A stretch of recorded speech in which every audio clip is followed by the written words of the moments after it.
ಬಾಗಲಕೋಟೆ ಜಿಲ್ಲೆ ಜಮಖಂಡಿ ತಾಲೂಕಿನ ಹುಲ್ಯಾಳ ಗ್ರಾಮದಲ್ಲಿ ಶ್ರೀ ಅಮೋಘಸಿದ್ದೇಶ್ವರ ಜಾತ್ರಾ ಮಹೋತ್ಸವ ಹಾಗೂ ಭೂತಾಳ ಸಿದ್ದೇಶ್ವರ ಪ್ರಾಣ ಪ್ರತಿಷ್ಠಾಪನೆ ದಿನಾಂಕ 9/7/2026ರಂದು ಮಾಡಲಾಯಿತು.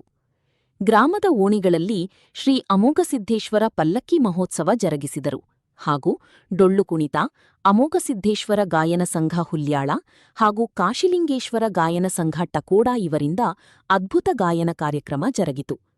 ಅರ್ಚಕರಾದ ಬಸಯ್ಯ ರೂಗಿ, ಹರ್ಷಾನಂದ ಮಹಾಸ್ವಾಮಿಗಳು, ಗುರುದೇವ ಆಶ್ರಮ ಹುಲ್ಯಾಳ, ಕೃಷ್ಣಯ್ಯ ಮಹಾಸ್ವಾಮಿಗಳು ಹುಲ್ಯಾಳ, ದುಂಡಯ್ಯ ಸ್ವಾಮಿಗಳು, ಸುರೇಶ್ ಕಡಪಟ್ಟಿ, ಪಿಡಿಒ ಪಾಸೋಡಿ ಸರ್, ಆಡಳಿತ ಅಧಿಕಾರಿಗಳು ಹುಲ್ಯಾಳ, ಗ್ರಾಮದ ಹಿರಿಯರು ಮಲ್ಲಪ್ಪ ತುಬಚಿ, ನಿಂಗಪ್ಪ ದಬಾಳಿ, ಪಿಜಿ ಕೋರಿ, ಈಶ್ವರಯ್ಯ ಆಲಬಾಳ, ಸದಾಶಿವ ಚವಾನ್, ನಾರಾಯಣ ಕದಂ, ಮಳೆಪ್ಪ ತೇಲಿ, ಪರಸಪ್ಪ ಗಾಜಿ, ಎಸ್ಎಂ ಕೋರಿ, ಸಿದ್ದಪ್ಪ ತೇಲಿ, ಅಪ್ಪಣ್ಣ ಚೌಹಾನ್, ನಾಗಪ್ಪ ಬಂಗಿ, ಮಾರುತಿ ಚೌಹಾನ್, ಮಾನಿಂಗ ಮುಗಳಖೋಡ, ಗುರುಪಾದಯ್ಯ ಸ್ವಾಮಿಗಳು, ಶಿವು ತಳವಾರ, ಪ್ರವೀಣ್ ಗೋಶಿರಯ್ಯ, ಪರಸಪ್ಪ ತೇಲಿ, ಮಾದೇವ ಬಂಗಿ, ಗ್ರಾಮದ ಹಿರಿಯರು, ಯುವಕರು, ತಾಯಂದಿರು, ಹೆಣ್ಣು ಮಕ್ಕಳು ಎಲ್ಲರೂ ಸೇರಿ ಹಾಗೂ ಪ್ರಸಾದ ವ್ಯವಸ್ಥೆ ಬಂದಂಥ ಭಕ್ತರಿಗೆ ಮಾಡಿಸಲಾಗಿತು. ಶ್ರೀ ಅಮೋಘಸಿದ್ದೇಶ್ವರ ಜಾತ್ರಾ ಮಹೋತ್ಸವಕ್ಕೆ ಸಾಕ್ಷಿಯಾದರು.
ಅಮೋಘಸಿದ್ದೇಶ್ವರ ಪಾದಾರವಿಂದಗಳಲ್ಲಿ ವಂದನೆಗಳನ್ನು ಸಲ್ಲಿಸುತ್ತಾ ಪ್ರತಿ ವರ್ಷದಂತೆ ಈ ವರ್ಷವೂ ಸಹಿತ ಈ ನಮ್ಮ ಹುಲ್ಯಾಳ ಗ್ರಾಮದಲ್ಲಿ ಎಲ್ಲ ಗ್ರಾಮದ ಅಭಿಮಾನಿಗಳು ದೇವರ ಭಕ್ತರುಗಳು ಕೂಡಿ ಪ್ರತಿ ವರ್ಷದಂತೆ ಈ ವರ್ಷವೂ ಜಾತ್ರೆಯನ್ನು ಮಾಡ್ತಾ ಇದ್ದಾರೆ. ಈ ಜಾತ್ರೆ ಕಾರ್ಯಕ್ರಮದಲ್ಲಿ ಅನೇಕ ಡೊಳ್ಳಿನ ಮೇಳಗಳು, ಡೊಳ್ಳ ಹಾಡಿನ ಮೇಳಗಳು ಹಾಗೂ ಪ್ರಸಾದ ಕಾರ್ಯಕ್ರಮವನ್ನು ಹಮ್ಮಿಕೊಂಡಿರುತ್ತಾರೆ. ಇದಕ್ಕೆ ಎಲ್ಲ ಭಕ್ತರು ಸ್ವಸಂತೋಷದಿಂದ ಈ ಒಂದು ಜಾತಿ ಧರ್ಮ ಕುಲ ಎನ್ನದೆ ಎಲ್ಲ ಧರ್ಮದವರು ಕೂಡಿ ಈ ಒಂದು ಹಬ್ಬವನ್ನು, ಈ ಒಂದು ದೇವರ ಜಾತ್ರೆಯನ್ನು ಒಳ್ಳೆಯ ರೀತಿಯಾಗಿ ಆಚರಣೆ ಮಾಡ್ತಿದ್ದಾರೆ. ಅದಕ್ಕೆ ನಾವೆಲ್ಲರೂ ಸಂತೋಷ ವ್ಯಕ್ತಪಡಿಸ್ತಾ ಇದ್ವಿ. ಶ್ರೀ ಅಮೋಘಸಿದ್ದೇಶ್ವರ ಮತ್ತು ಭೂತಾಳೇಶ್ವರ ಪಾದಾರದಲ್ಲಿ ದೀರ್ಘದಂಡ ನಮಸ್ಕಾರಗಳು ಮಾಡುತ್ತಾ ಪ್ರತಿ ವರ್ಷದಂತೆ ಈ ವರ್ಷವೂ ನಮ್ಮೂರಿನ ಅಮೋಘಸಿದ್ದೇಶ್ವರ ಜಾತ್ರೆಯನ್ನು ಹಮ್ಮಿಕೊಂಡಿದ್ದಾರೆ. ಅದೇ ರೀತಿ ಭೂತಾಳ ಸಿದ್ಧನ ಮೂರ್ತಿಯು ವಿಭಿನ್ನಾಗಿದ್ದು ಮತ್ತೆ ಹೊಸ ಮೂರ್ತಿಯನ್ನು ಈ ಸಲ ಪ್ರತಿಷ್ಠಾಪನೆ ಮಾಡುತ್ತಾರೆ. ಅದೇ ರೀತಿ ನಮ್ಮೂರಿನ ಜನ ಅಷ್ಟೇ ಅಲ್ಲ, ಹೊರಸ್ಥಳದ ಜನನು ಎಲ್ಲ ಸುತ್ತಮುತ್ತಲಿನ ಊರಿನ ಜನರು ಕೂಡಿ ಸಂಭ್ರಮದಿಂದ ಆಚರಣೆ ಮಾಡುತ್ತೇವೆ. ಜಾತಿ ಭೇದ ಪಂಥ ಏನೂ ಇಲ್ಲ, ಎಲ್ಲರೂ ಒಂದಾಗಿ ನಡೆಸುವಂಥ ಜಾತ್ರೆ ಅಮೋಘಸಿದ್ದೇಶ್ವರ ಜಾತ್ರೆ ಅಂತ ಹೇಳಲು ಬಯಸುತ್ತೇವೆ. ಅದೇ ರೀತಿ ಗಟ್ನಟ್ಟಿಯಿಂದ ರಾಮಯ್ಯ ಸ್ವಾಮಿಗಳು ಈ ಪ್ರತಿಷ್ಠಾಪನೆ ಮಾಡಿರುವ ದೇವಸ್ಥಾನ. ಅದೇ ರೀತಿ ಅಮೋಘಸಿದ್ದೇಶ್ವರ ಮಹಾರಾಜರು ಅರಕೇರಿ ಮಹಾರಾಜರ ಮೊದಲಾಗಿ ಬಂದು ಸ್ಥಾಪನೆ ಮಾಡ್ಯಾರ. ಅಮೋಘಸಿದ್ದೇಶ್ವರು ಬಂಜಿ ತೊಟ್ಟಲವನ್ನು ತೂಗಿದಂಥ ದೇವರು ಇವರು. ಅದೇ ಪ್ರಕಾರ ಇಲ್ಲಿ ನಮ್ಮ ದೇವಸ್ಥಾನದಲ್ಲಿಯೂ ಯಾವ ದೆವ್ವ ಅಥವಾ ಭೂತ ಯಾರಿಗೇ ಮೆತ್ಕೊಂಡಿದ್ರು ಬರೇ ಅಮೋಘಸಿದ್ದೇಶ್ವರ ಗುಡಿಯಾಳಕ್ಕೆ ಬಂದ್ರೆ ಎಲ್ಲ ಕುಲ್ಲ ಆಗ್ತೈತೆ ಅಂತಂದು ಹೇಳುತ್ತಾ ಜಾತ್ರೆಯ ಸಲುವಾಗಿ ಎಲ್ಲರೂ ಒಂದು ತಮ್ಮ ತನು ಧನದಿಂದ ಸಹಾಯ ಮಾಡಿ ಪ್ರಸಾದ ಸ್ವೀಕಾರ ಮಾಡಿ ಹೋಗಬೇಕಂತ ತಮ್ಮಲ್ಲಿ ಕಳಕಳಿ ವಿನಂತಿ ಮಾಡ್ತೀನಿ.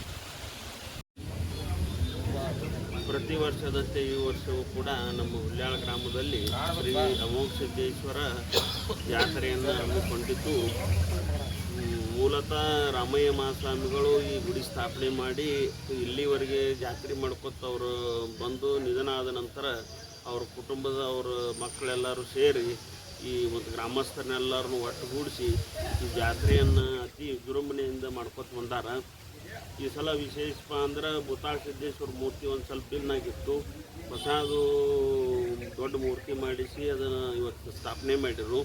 ಸ್ಥಾಪನೆಗೆ ನಮ್ಮ ಹರ್ಷಾನಂದ ಮಹಾಸ್ವಾಮಿಗಳು, ಕೃಷ್ಣಯ್ಯ ಮಹಾಸ್ವಾಮಿಗಳು ಮತ್ತು ದುಂಡಯ್ಯ ಮಹಾಸ್ವಾಮಿಗಳು ಆಗಮಿಸಿದ್ರು. ಮತ್ತು ಸೋಮಲಿಂಗೇಶ್ವರ ಪೂಜಾರಿ ಅವರು ಮಕನಾಪುರದವರು ಎಲ್ಲರೂ ಆಗಮಿಸಿ ಮುಂದೆ ಪರಸ್ಥಳದಿಂದ ನಾಲ್ಬಾಳ ಪಾಲಿಕೆ ಬಂದದ ಅಮೋಘಸಿದ್ದೇಶ್ವರದು, ಮುಂದೆ ಲಿಂಗನೂರು ಪಾಲಿಕೆ ಬಂದದ, ಮುಂದೆ ಹುಲ್ಯಾಳದಿಂದ ಯಲ್ಲಮ್ಮನ ಚೌಕಿ ಮುಂದೆ ಎಲ್ಲ ದೇವರು ಕೂಡಿಕೆಯಿಂದ ನಿನ್ನೆ ಮೂರ್ತಿ ಸ್ಥಾಪನಾ ಆಯ್ತು. ಇವತ್ತು ಜಾತ್ರೆ ಅದ. ಜಾತ್ರೆ ಒಳಗೆ ಎಲ್ಲರೂ ಹುಲ್ಯಾಳ ಗ್ರಾಮದ ಸುತ್ತಮುತ್ತಲ ಗ್ರಾಮದವರು ಎಲ್ಲರೂ ಕೂಡಿ ಸಹಾಯ ಸಹಕಾರ ಮಾಡಿ ಜಾತ್ರೆ ಅತಿ ವಿಜೃಂಭಣೆಯಿಂದ ಮಾಡಾಕತ್ತಾರೆ.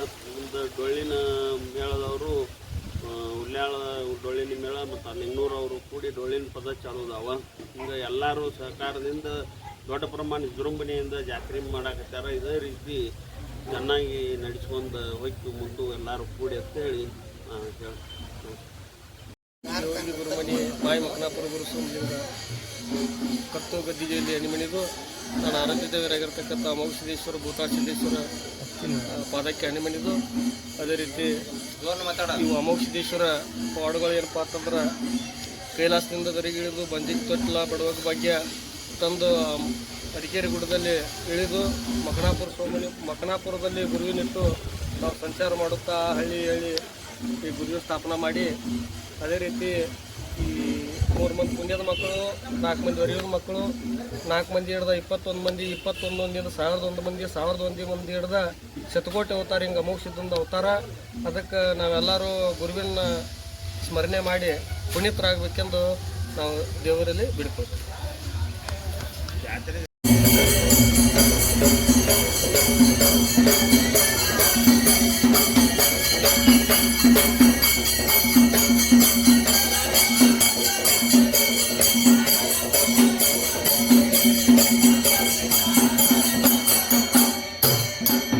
Om Namah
ಭಾವದಿಂದಾಗಿ ಎಲ್ಲಾ ಪೂಜ್ಯರುಗಳು ತಮಗೆ ಆಶೀರ್ವಾದವನ್ನು ನೀಡಿದ್ದಾರೆ.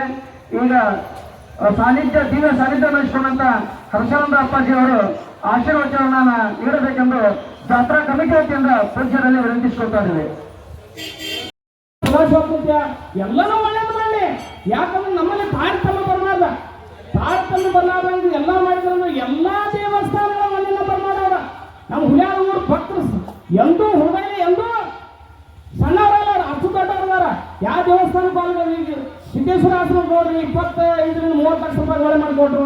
ನಮ್ಮ ಲಕ್ಷ ದೀಪೋತ್ಸವ ಮಾಡಿದ್ರು, ವರ್ಷ 4 ಲಕ್ಷ ಪಟ್ಟಿ ಮಾಡ್ತಾರೆ. ಯಾವ ದೇವ್ರಿಗೆ ಏನು ತೊಂದರೆ ಅಲ್ಲದಾಗ ಮಾಡ್ಕೊಂಡು ಬಂದಾರ. ಸದಾಶಿವಮೂರ್ತಿ ಚಿಕ್ಕಮೂರ್ತಿ ಇನ್ನಷ್ಟು ನಮ್ಮೂರಿಗೆ ಸುಖಾಲ್ ಮಳಿ ಭಗವಂತ ಕರ್ಮದ ಮಳಿ ಧರ್ಮದ ಬೆಳೆ ಅಂತ ಚಿಕ್ಕಮೂರ್ತಿ 5 ವರ್ಷ ನೋಡಪ್ಪ. ನಾವು ಏನ್ ಕರ್ಮಾದಿಗಳು ಮಾಡ್ತೀವಿ ಅದ್ರ ಮೇಲೆ ಮಳಿ ಬೆಳೆ ಅದಾವ.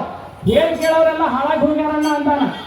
ಏನ್ ಕೇಳೋರೆಲ್ಲ ಹಾಳಾಗಿ ಹೋಗ್ಯಾರಣ್ಣ ಚಿಕ್ಕಮೂರ್ತಿ ಪಾದಕಪ್ಪ ಸಂಪಲೆ ಭಗವಂತ ನಾವು ನೀವು ಕೂಡ ಅಮೋಕ್ಷದ ಸೇವೆ ಮಾಡೋದು. ಭಗವಂತ ನಮ್ಮ ಮಳಿ ಸುಖಾಲ್ ಮಳಿ ಕೊಡ್ಲಿ ಅಂತ ಬೇಡ್ಕೊಂಡ ನಮ್ಮ ಮೂರು ಗುಡಿ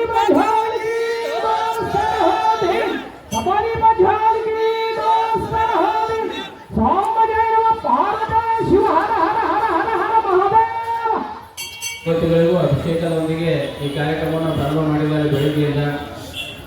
ಏನಪ್ಪಾ ಅಂದ್ರೆ ಇವಾಗ ಪ್ರತಿ ವರ್ಷ ಈ ಜಾತ್ರೆಯ ಮಹೋತ್ಸವ ಅತ್ಯಂತ ಅದ್ದೂರಿಯಿಂದ ನಡೆದುಕೊಂಡು ಬರ್ತಾ ಇದೆ. ಈ ಜಾತ್ರೆಗೆ ಯಾವುದೇ ರೀತಿ ಕೊಂಡು ಖರ್ಚುಗಳು ಆಗಿಲ್ಲ. ಮುಂದೆ ಇವತ್ತಿನ ದಿವಸ ಈ ಜಾತ್ರೆ ಸುಭಿಕ್ಷವಾಗಿ ನೆರವೇರಿಕೊಂಡು ಹೋಗ್ತಾ ಇದೆ ಅಂತ ಇವತ್ತಿನ ಸಂತೋಷದ ವಿಷಯ. ಇವತ್ತಿನ ಕಾರ್ಯಕ್ರಮಕ್ಕೆ ಎಲ್ಲರೂ ತಮ್ಮ ತನು ಮನ ಜನಗಳಿಂದ ತಮ್ಮ ಸೇವೆಯನ್ನು ಸಲ್ಲಿಸಿದ್ದೀರಿ. ನಾನಾ ಊರುಗಳಿಂದ ಪಲ್ಲಕ್ಕಿ ಸೇವೆಗಳು ಬಂದಿದ್ದಾರೆ. ಇಲ್ಲಿ ಎಲ್ಲರೂ ಈ ಜಾತ್ರೆಯನ್ನು ಅದ್ದೂರಿಯಿಂದ ಆರಂಭ ಹಾಗೂ ಡೊಳ್ಳಿನ ನೋಡಿ ನಮ್ಮ ಹುಣ್ಣ ಗ್ರಾಮಕ್ಕೆ ಡೊಳ್ಳಿನ ಒಂದು ಮೇಳದವರು ಮುಂದೂರು ಬಂದಿದ್ದಾರೆ. ಅವರಿಗೂ ನಮ್ಮ ಕಡೆಯಿಂದ ನಮ್ಮ ಈ ದೇವಸ್ಥಾನ ವತಿಯಿಂದ ಅವರಿಗೂ ವಂದನೆಗಳನ್ನು ಸಲ್ಲಿಸುತ್ತಾ ಇವತ್ತಿನ ಕಾರ್ಯಕ್ರಮವನ್ನು ಯಶಸ್ವಿಯಾಗಿ ನಡೆಸಿಕೊಂಡಿದ್ದಾರೆ. ಎಲ್ಲರಿಗೂ ವಂದನೆಗಳನ್ನು ಸಲ್ಲಿಸಿ ಇದೇ ರೀತಿ ಪ್ರತಿ ವರ್ಷವೂ ಈ ಜಾತ್ರೆಯನ್ನು ಅತ್ಯಂತ ಅದ್ದೂರಿಯಿಂದ ಇನ್ನೂ ಹೆಚ್ಚಿನ ಸಂಖ್ಯೆಯಲ್ಲಿ ಭಾಗವಹಿಸಿ ಜಾತ್ರೆಯನ್ನು ಯಶಸ್ವಿಗೊಳಿಸಬೇಕು ಅಂತ ತಮ್ಮಲ್ಲಿ ಬೆನ್ನ ಏನಪ್ಪ ಅಂದ್ರೆ ಇವತ್ತಿನ ಮಗು ಕೇಳಿದ್ರು ಪೂರ್ವದೊಳಗ 2 ಕ್ವಿಂಟಲ್ ಪೂರ್ತಿ ಕಬ್ಬು ತುಂಬ್ತಾನೆ. ಎಷ್ಟು? 2 ಕ್ವಿಂಟಲ್. ಈಗ 2 ವರ್ಷ ಆಯ್ತು 1 ಕ್ವಿಂಟಲ್ ಬಂದದ್ದು. ಏನು ಮಾಡೋರಿಲ್ಲ ಏನೋ ತಿನ್ನೋರಿಲ್ಲ ಏನೋ ಹೋಗ್ತಾರೆ. ಪ್ರಸಾದ ಊಟ ಮಾಡೋರಿಲ್ಲ ಏನೋ ಮಾಡೋರಿಗೇನು ಕಮ್ಮಿ ಇಲ್ಲ, ಭಕ್ತರಿಗೇನು ಕಮ್ಮಿ ಇಲ್ಲ, ನಿಂತು ಮಾಡೋರಿಗೇನು ಕಮ್ಮಿ ಇಲ್ಲ. ಆದ್ರೆ ಬಂದ ಪ್ರಸಾದ ತಗೊಂಡು ಹೋಗೋರು ಕಮ್ಮಿ ಆಗಿದ್ದಾರೆ. ಯಾಕಂದ್ರೆ ಇವಾಗ ಹಿಂದೂದಾರ ಹೆಂಗಾಗತ್ತಪ್ಪ ಅಂತಂದ್ರೆ ಅಧೋಗತಿ ಬಂದದ್ದು ದೇವ್ರ ಜೊತೆ ಇರ್ಬೇಕಲ್ಲ ಗುಡಿಯಾಗ ಬಂದಿರ್ಬೇಕಲ್ಲ ಸೇವಾರ್ಥಿಗಳು. ನೋಡ್ರಿ ಬೇರೆ ಬೇರೆ ಊರುಗಳಿಂದ ಈಗ ಆಗಮಿಸಿ ಸೇವೆಯನ್ನು ಸಲ್ಲಿಸ್ತಾ ಇದ್ದಾರೆ. ನಮ್ಮ ಊರಿನಲ್ಲಿ ಇರ್ತಕ್ಕಂಥ ಜನಗಳು ಸಾಗರೋಪಾದಿಯಾಗಿ ಬಂದು ವಿಜೃಂಭಣೆಯಿಂದ ಮಾಡಿಕೊಡ್ಬೇಕು. ಅಂತಹ ಭಗವಂತ ಎಲ್ಲರಿಗೂ ಶಕ್ತಿ ಕೊಟ್ಟಿದ್ದಾನೆ. ಏನು ಮಾಡ್ಬೇಕಾಗಿಲ್ಲ, ನೀವು ಬಂದು ನಿಂತರ ಸಾಕು ಜಾತ್ರೆ ತಾನಾಗೆ ಆಗ್ತದೆ. ಅಭವಿಷ್ಯದ ಅಷ್ಟು ಪವರ್ಫುಲ್ ಅದ. ನಾವು ಪವರ್ಫುಲ್ ಅಂದ್ರೆ ಇಂಗ್ಲೀಷ್ನೊಳಗಾಗತ್ತ ಕನ್ನಡ ಶಕ್ತಿವಂತ. ಅವನ ಮುಂದೆ ಇರ್ತಕ್ಕಂಥ ಭೂತಾಳೇಶ್ವರ ಎಲ್ಲವನ್ನ ಬಿಡಿಸಿರ್ತಕ್ಕಂಥ ಭೂತಾಳೇಶ್ವರ ತಮ್ಮಲ್ಲಿ ಬಂದಿದ್ರೆ ಹಣಿ ನಮಸ್ಕಾರ ಮಾಡಿದ್ರು ಸಾಕು ನಿಮ್ಮಲ್ಲಿ ಇರ್ತಕ್ಕಂಥ ರೋಗ ರುಜಿಗಳು ಹೋಗ್ತಾವೆ, ಭೂತ ಭೇದಾದಿಗಳು ಹೋಗ್ತಾವೆ. ಅಂತಹ ಶಕ್ತಿ ಇರ್ತಕ್ಕಂಥ ಭೂತಾಳೇಶ್ವರಿಗೆ ಸ್ಥಾಪನೆ ಮಾಡಿದ್ದಾರೆ. ಅವನ ಆಶೀರ್ವಾದ ಪಡ್ಕೊಂಡು ಪ್ರಸಾದ ಸೇವನೆ ಮಾಡಿದ್ರೆ ಸಾಕು ಈ ಶರೀರ ಗಟ್ಟಿ ಆಗತ್ತೆ. ಇಂಥಲ್ಲಿ ಈ ಧರ್ಮದ ಒಂದು ಕಾರ್ಯಕ್ರಮಕ್ಕೆ ತಾವೆಲ್ಲರೂ ಭಾಗಿಯಾಗಬೇಕು. ಆ ದೇವಸ್ಥಾನದ ಒಂದು ಆ ಅಮೋಘಸಿದ್ದೇಶ್ವರನ ಆಶೀರ್ವಾದ ಎಲ್ಲರೂ ಪಡ್ಕೋಬೇಕು. ಆಶೀರ್ವದಿಸಿದ ಗುಂಡಯ್ಯ ಮಹಾಸ್ವಾಮೀಜಿಗಳಿಗೆ ಧನ್ಯವಾದಗಳು. ಈಗ ಕೊನೆಯದಾಗಿ ಪರಮ ಪೂಜ್ಯ ಹರ್ಷಾನಂದ ಅಪ್ಪಾಜಿ ಅವರಿಂದ ಆಶೀರ್ವಚನ.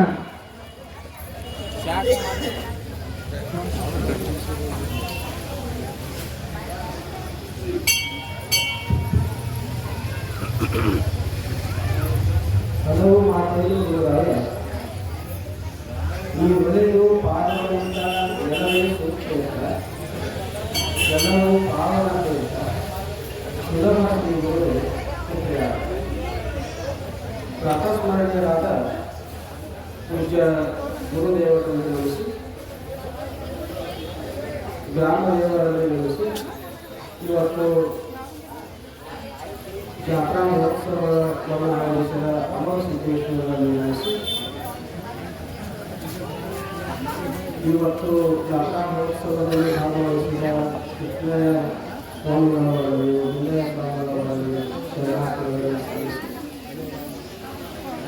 ಆಗಮಿಸಿದ ಆಂಬಾಳ ನೀರೂರಿನ ಎಲ್ಲ ಅಮರಸಿದ್ದೇಶ್ವರರ ಪಲ್ಲಕ್ಕೋತ್ಸವವನ್ನು ಮಾಡಿಕೊಂಡಂಥ ಎಲ್ಲ ಶ್ರೀಗಳಿಗೆ ಹಾಗೂ ಭಜನೆಯನ್ನು ಹಾಡಲು ಆಗಮಿಸಿದ ಎಲ್ಲ ಗೌರವ ಪದಗಳನ್ನು ಹಾಡಲು ಆಗಮಿಸಿದ ಎಲ್ಲ ಗಾಯಕರಿಗೂ ಆಗಮಿಸಿದ ಎಲ್ಲ ತಾಯಂದಿರಿಗೂ ಶರಣ. ಈ ಅಮರಸಿದ್ದೇಶ್ವರರು ಯಾರು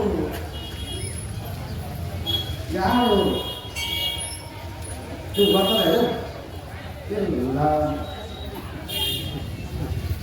ಅಮರಸಿದ್ದೇಶ್ವರ ಯಾರು ಅಂತಂದ್ರೆ ಶಿವ ಪಾರ್ವತಿಯ ಹತ್ತಿರ ಇರುವ ಅತಿ ಸಮೀಪದ ಒಬ್ಬ ದೈವಿ ಪುರುಷ, ಸಿದ್ಧಿ ಪುರುಷ, ಜ್ಞಾನಿ. ಅವು ಎಲ್ಲಿ ಇರ್ತಿದ್ದ ಅಂತಂದ್ರೆ ಶಿವ ಪಾರ್ವತಿ ಎಲ್ಲಿಯೋ ಅಲ್ಲಿ. ಶಿವ ಪಾರ್ವತಿಯವರಿಗೆ ಅತಿ ಆತ್ಮೀಯ, ಅತಿ ಪ್ರೀತಿಯ ದೈವ ಯಾವುದು ಅಂತಂದ್ರೆ ಅವನು ಅಮರಸಿದ್ದೇಶ್ವರ. ಅದು ಏನು ಆಗ್ತದ ಅಂತಂದ್ರೆ ಈ ಭೂಮಂಡಲದೊಳಗ ಈ ದೆವ್ವ, ಭೂತ, ಪಿಶಾಚಿ ಇವುಗಳ ಕಾಟ ಭಾಳ ಆಗ್ತದೆ. ಕಾಟ ಭಾಳ ಆಗಾಗ ಎಲ್ಲ ಜನ ಎಲ್ಲ ಕೂಡಿ ಶಿವನ ಆರಾಧನೆ ಮಾಡ್ತಾರೆ. ಶಿವನೇ, ಈ ದೆವ್ವಗಳಿಂದ ನಮಗೆ ನೀನೇ ರಕ್ಷಣೆ ಮಾಡಬೇಕಪ್ಪ, ಈ ಭೂತಗಳಿಂದ ನೀನೇ ರಕ್ಷಣೆ ಮಾಡಬೇಕಪ್ಪ, ನಮಗೆ ಸಾಕಾಗಿ ಹೋಗಿದೆಯಪ್ಪ, ನಮ್ಮ ಮನ್ಯಾಗ ಒಂದು ಹೆಣ್ಣು ನೋಡಿವ, ನಮ್ಮ ಮನ್ಯಾಗ ಬಂದಿವ, ಎಲ್ಲರೂ ಹಾಳಾಗಿ ಬರ್ತಾರಪ್ಪ, ಈ ರಕ್ಷಣೆ ಮಾಡಬೇಕು ಅಂತ ತಿಳ್ಕೊಂಡ ಶಿವನಲ್ಲಿ ಪ್ರಾರ್ಥನೆಯನ್ನ ಮಾಡಲಿಕ್ಕೆ ಪ್ರಾರಂಭ ಮಾಡಿದ್ರು.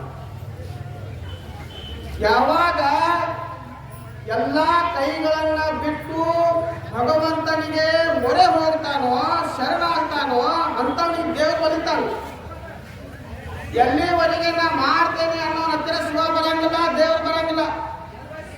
ನಿಮ್ಗೆಲ್ಲ ಗೊತ್ತಿರ್ಬೇಕು, ಮಹಾಭಾರತದೊಳಗ ದ್ರೌಪದಿಯ ಸೀರೆ ಎಳೆಯುವಾಗ ದ್ರೌಪದಿ ಗಚ್ಚ ಹಿಡಿತಾಳ. ಬಾಯಿಂದ ಕೃಷ್ಣ ಕೃಷ್ಣ ಅಂತಿದ್ರು, ಆದ್ರೂ ಸೀರೆ ಗಚ್ಚ ಹಿಡಿದಿದ್ರು. ಕೃಷ್ಣಂದ ಇನ್ನಾಯ್ತಲೇ ಶಕ್ತಿ ಐತಿ, ಹಿಡೀಲಿ. ಎಲ್ಲಿವರೆಗೆ ಅವ್ರು ದುಶ್ಯಾಸನ ಜೋರಾಗಿ ಜಗತ್ ಚಾಲು ಮಾಡಿದೋ, ಇಲ್ಲಿ ನನ್ನ ಕಡೆ ಇಲ್ಲ ಅಂತ ತಿಳ್ಕೊಂಡು ಮ್ಯಾಲೆ ಕೈ ಮಾಡಿ ಕೃಷ್ಣ ಅಂತೇಳಿ ಏನು ಒದಗಕ್ಕೆ ಚಾಲು ಮಾಡಿದೋ, ಕರೀಲಿಕ್ಕೆ ಪ್ರಾರಂಭ ಮಾಡಿದೋ, ಅವಾಗ ಕೃಷ್ಣಂದ ಈಗ ನನಗೆ ಪೂರ್ಣ ಸಮರ್ಪಣೆ ಆಗಿದ್ದಾಳೆ ಅಂತ ತಿಳ್ಕೊಂಡು ಅವಾಗ ಹೋಗಿ ಸೀರೆಯನ್ನು ಹಂಗ ಭೂಲೋಕದ ಜನರೆಲ್ಲರೂ ಏನ್ ಮಾಡಿದ್ರು ಅಂತಂದ್ರ, ಶಿವನೇ ನಮ್ಮದೇನೂ ಇಲ್ಲಪ್ಪ, ನೀ ಬಂದಿದ್ರೆ ನಾವು ಬದುಕ್ತೀವಿ, ಇಲ್ಲದ್ರೆ ನಾವು ಇನ್ನು ಉಳಿಯೋದೇ ಇಲ್ಲ ಅಂತ ತಿಳ್ಕೊಂಡ ಶಿವನಿಗೆ ಸರ್ವಾರ್ಪಣವನ್ನ ಮಾಡ್ತಾರೆ.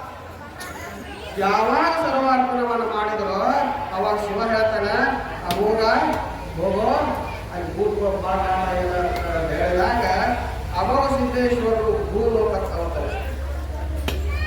ಏನ್ ಅವತರಿಸಿದ್ರು, ಅಲ್ಲೇನು ಇವತ್ತು ಮೂರ್ತಿ ಮಾಡಾರಲ್ಲ, ಭೂತಾಡ್ಸಿದ್ರೆ ಮೂರ್ತಿ ಮಾಡ್ಯಾರಲ್ಲ, ಅದೇನು ತಿಳ್ಕೊಂಡ್ರೆ ಇವೆಲ್ಲ ಕಾಟ ಕಾಡಿಸ್ತಿದ್ದು ಭಕ್ತರಿಗೆಲ್ಲರಿಗೂ, ಜನರಿಗೆಲ್ಲರಿಗೂ ಯಾವ್ದು ಕಾಡಿಸ್ತಿತ್ತೋ ಅದನ್ನ ತಗೊಂಡು ಬಂದು ಅದಕ್ಕೆ ಸರಿಯಾಗಿ ಬುದ್ಧಿ ಕಲಿಸಿ ಎಲ್ಲ ಭಕ್ತರಿಗೆ ಉಪಯೋಗ ಆಗುವಂತ ಮಾಡಿದವರು ಯಾರಾದ್ರೂ ಇದ್ರೆ ಅವರು ಅಮರಸಿದ್ದೇಶ್ವರರು. ಅವರು ಅಮರಸಿದ್ದೇಶ್ವರರು. ಅವೆಲ್ಲ ಭಾಳ ಕಾಡಿಸ್ತಿದ್ರು, ಕಾಡಿಸಬಾರ್ದು. ಅವ್ರು ಬೇಡಿದ ಫಲ ಕೊಡುವಂಗ ಮಾಡಿದ್ರು, ಬೇಡಿದ್ದೆಲ್ಲ ನೀರು ಹಂಗ ಅದಕ್ಕೆ ವ್ಯವಸ್ಥೆ ಮಾಡಿದ್ರು. ಅವಾಗ ಅದ್ರ ಪೂಜೆ ಮಾಡಕ್ ಚಾಲು ಮಾಡಿದ್ರು. ಅವಾಗ ಏನಾಯ್ತು ಅಂತಂದ್ರೆ ಅಮರಸಿದ್ದೇಶ್ವರ ಏನ್ ಮಾಡಕ್ ಹೋಗಲಿಲ್ಲ. ಯಾರಾದ್ರೂ ಭಕ್ತರು ನಮಗೇನು ಬಹಳ ಕಷ್ಟ ಬಂದದಪ್ಪ, ಹೋಗೋ ಮುತ್ತಾಡ ಹೊಡ್ಕೊಂಬ ಅಂತ ಹೇಳಿದ್ರೆ ಸಾಕು, ಅದು ಹೋಗಿ ಎಲ್ಲ ಸರಿಯಾಗಿ ಮಾಡಿ ಬಂದ್ರು. ಅಮರಸಿದ್ದೇಶ್ವರರು ಬರೀ ಅದನ್ನ ತನ್ನ ಕೈಯೊಳಗೆ ಹತೋಟಿಗಳನ್ನು ತಗೊಂಡ್ರು. ಹತೋಟಿಗಳು ತಗೊಂಡ್ ಕೊಳಕ ತಾನೇ ಕೆಲಸ ಚಾಲು ಮಾಡಿದ್ರು. ಹಂಗ ನಮಗೂ ಒಂದು ಮನಸ್ಸು ಅನ್ನೋದೈತಿ, ಅದು ದೆವ್ವ ಭೂತ ಅದೈತಲ್ಲ. ನಮಗೂ ಮನಸ್ಸು ಅನ್ನೋದೇನದ, ಇದು ಭೂತ. ನಾನು ಅನ್ನೋವೇನಿದೆ ನೀವು ಅಮೋಘ, ಗೊತ್ತಾಯ್ತಾ? ಅಮೋಘ ಸಿದ್ದೇಶ್ವರ ಅಂದ್ರೆ ನಾನು ಅನ್ನೋವೇನಿದೆ ನೀವು ಅಮೋಘ ಸಿದ್ದೇಶ್ವರ. ಈ ಮನಸ್ಸು ಅನ್ನೋದೇನದ, ಇದು ಭೂತ ದೆವ್ವ. ಅವ್ರ ಹೆಂಗ ಅಮೋಘ ಸಿದ್ದೇಶ್ವರ ಬಂದು ಭೂತ ಅನ್ನ ತನ್ನ ವಸಿಯೊಳಗೆ ಇಟ್ಕೊಂಡ್ರು, ಅವಾಗ ಅವ್ರು ಪೂಜ್ಯನೀಯರಾದ್ರು. ಆ ಭೂತರು ಪೂಜ್ಯನೀಯ ಆಯ್ತು. ಹಂಗ ನಮ್ಮ ಮನಸ್ಸನ್ನ ನಮ್ಮ ಹತೋಟಿ ಒಳಗೆ ಇಟ್ಕೊಂಡಿವಿ ಅಂತಂದ್ರ, ನಮ್ಮ ಮನಸ್ಸು ನಮ್ಮನ್ನು ಮೀರಿದಂಗ ಹೋಯ್ತು ಅಂತಂದ್ರ, ಅದು ನಿರಂತರ ಭಗವಂತನ ಸ್ಮರಣೆ, ಭಗವಂತನ ಧ್ಯಾನ, ಭಗವಂತನ ಪೂಜೆ, ಸತ್ಕರ್ಮಗಳು, ಒಳ್ಳೆಯ ಕೆಲಸಗಳನ್ನ, ಒಳ್ಳೆಯ ಕಾರ್ಯಗಳನ್ನ ಎಲ್ಲರಿಗೂ ಒಳ್ಳೆಯದಾಗಿ ಅಂತ ಬಯಸಲಿಕ್ಕೆ ಮನಸ್ಸು ಪ್ರಾರಂಭ ಮಾಡ್ತೀವಿ ಅಂತಂದ್ರೆ, ಆ ಮನಸ್ಸೊಳಗೆ ಎಂತ ಶಕ್ತಿ ಬರ್ತದಂದ್ರೆ ಎಂತ ಅಂತ ಶಕ್ತಿ ಸಾಮರ್ಥ್ಯ ನಮ್ಮಲ್ಲೇ ದೇವರು. ಇದು ಅಮೋಘ ಸಿದ್ಧ. ಇಂಥ ಅಮೋಘ ಸಿದ್ಧರ ಪೂಜೆ, ಇಂಥವರನ್ನ ಆರಾಧಿಸುವುದು. ಅಮೋಘ ಸಿದ್ಧನನ್ನು ಆರಾಧಿಸುವುದು ಇದರರ್ಥ ನನ್ನನ್ನು ನಾನು ಆರಾಧಿಸುವುದು, ನನ್ನನ್ನು ನಾನು ಅರಿತುಕೊಳ್ಳುವುದು, ನನ್ನ ಮನಸ್ಸಿನಲ್ಲಿರುವ ಕಾಮ, ಕ್ರೋಧ, ಲೋಭ, ಮದ, ಮತ್ಸರ, ನಾನು, ನನ್ನಗಳು ಬಹಳ. ಇದರಿಂದಲೇ ಮನ್ಯಾಗ ಜಗಳ ಚಾಲು ಆಗೋದು, ಮನ್ಯಾಗ ಕಾಟ ಹೊರಗಿನ ಬರಂಗಿಲ್ಲ, ನಮ್ಮನ್ನ ಕಾಟ ಅದ್ರಾಗ ಅದನ್ನ ಕಡಿಮೆ ಮಾಡ್ಕೊಳ್ಳೋದು. ಅದಕ್ಕಾಗಿ ನಾವು ಆರಾಧಿಸೋದು. ನಮ್ಮ ಮನಸ್ಸು ಏನು ಬೇಕಾದ ಮಾಡ್ಲಿಕ್ಕೆ ಹೇಳ್ತಾರೆ, ಮಾಡದಂಗ ನಿಯಂತ್ರಣದೊಳಗೆ ಇಟ್ಕೊಳ್ಳೋದೇ ಅಮೋಘ, ಅದು ಸಿದ್ಧಿ.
ದೇವರಿಗೆ ನಮಸ್ಕರಿಸುತ್ತಾ ಇವತ್ತಿನ ದಿನ ಉಯ್ಯಾಲ ಗ್ರಾಮದಲ್ಲಿ ಪ್ರತಿ ವರ್ಷದಂತೂ ಇವತ್ತು ಕೂಡ ಅಮೋಘ ಸಿದ್ದೇಶ್ವರ ಜಾತ್ರೆ ಬರೋ ವಿಜೃಂಭಣೆಯಿಂದ ಎಲ್ಲ ಭಕ್ತರು ಉಯ್ಯಾಲ ಗ್ರಾಮಸ್ಥರು ತಾಯಿಯಂದರು ಎಲ್ಲರೂ ಕೂಡಿ ಯಶಸ್ವಿಯಾಗಿ ನಡೆಸ್ಕೊಳ್ತಾ ಇದ್ದೀವಿ. ಎಲ್ಲರಿಗೂ ಇವತ್ತಿನ ಬೇರೆ ಊರಿನಿಂದ ಪಾಲ್ಗೊಳ್ಳಲು ಕರೆಸಿ ಅದು ಕಾರ್ಯಕ್ರಮ ಯಶಸ್ವಿಯಾಗಿ ನಡೀತಾ ಇದೆ. ಆದರೆ ನಿನ್ನೆ ಮಳೆಯ ಕಾರಣದಿಂದ ಒಂದು ಸ್ವಲ್ಪ ನಿನ್ನೆ ರಾತ್ರಿ ತೊಂದರೆಯಾಗಿತ್ತು. ಇವತ್ತು ಮಳೆಗಾಲ ಅನಿಸೋದಕ್ಕೆ ನಿಮ್ಮ ದೇವರಿಗೆ ಕೃಪಾ ಕೊಟ್ಟು ಮಳೆ ಅನಿಸೋದಕ್ಕೆ ಬಂದಿಲ್ಲ. ಕಾರ್ಯಕ್ರಮ ಬಹು ವಿಜೃಂಭಣೆಯಿಂದ ಎಲ್ಲ ಬಂದಿದೆ. ಅದು ಯಶಸ್ವಿಗೋಸ್ಕರ ಎಲ್ಲರೂ ಸರ್ಕಾರಿ ರೀತಿಯಾಗಿ ಎಲ್ಲರಿಗೆ ನಮಸ್ಕರಿಸುತ್ತಾ ಇವೆಲ್ಲ ತಂದ್ರೆ ವೇದಿಕೆ ಮೇಲೆ ಯಾಕಂದ್ರೆ ಒಂದು ಜಾತ್ರೆ ಮಾಡಬೇಕಾದಂಥ ಸಹಾಯಧನಗಳು ಎಲ್ಲರೂ ಬೇಕು. ದಾನಿಗಳು ಕೂಡ ಆ ದಾನಿಗಳು ಕೂಡ ಮೃತ್ಯು ಮಾಡಿ ಅವರಿಗೂ ಕೂಡ ಸನ್ಮಾನ ಮಾಡೋ ಕಾರ್ಯಕ್ರಮ ಮಾಡಿಕೊಂಡಿದ್ದಾರೆ. ಎಲ್ಲ ಆಡಳಿತ ಮಂಡಳಿಗಳು ಎಲ್ಲ ಗ್ರಾಮಸ್ಥರು ನಮಸ್ಕರಿಸುತ್ತಾ ನಮಗೂ ಜನಪದ ಮಾತಾಡೋದು ಎಲ್ಲರಿಗೂ ನಮಸ್ಕಾರ.